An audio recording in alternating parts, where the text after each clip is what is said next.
से सरकार नजर ना बेपरुआ भाव चली क्या कौन दायित्व देले से दायित्व ठीक भाव में सरकार रे कार्यकारी होना। कृषक कथा कहतु, महिला मान कथा कहतु, छात्र छात्री कथा कहतु, कौन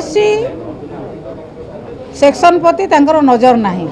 विशेषकर छात्र छात्री माने जो माने पाठ पढ़ुचंती से किभली सुरक्षा दिज्व, हॉस्टेल मानकरे छात्र छात्री माने किभली भाव में सुरक्षित रहिबे से सरकार नजर ना बेपरुआ भाव चली क्या कौन दायित्व देले से दायित्व ठीक भाव में सरकार रे कार्यकारी होना।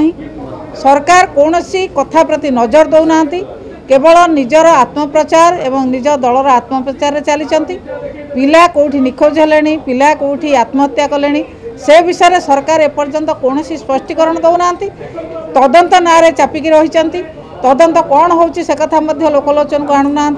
जो भाई भाव में पिला माने निखोज होती एवं पिला मानक प्रति अत्याचार होची यह एक निंदाजनक कथा। ये कथा को सरकार निश्चित भाव में दृष्टि देवा दरकार। ये सरकार एपर्यंत कौन सेक्शन कार्य को दृष्टि दौना, केवल निज प्रचार प्रसार में माति।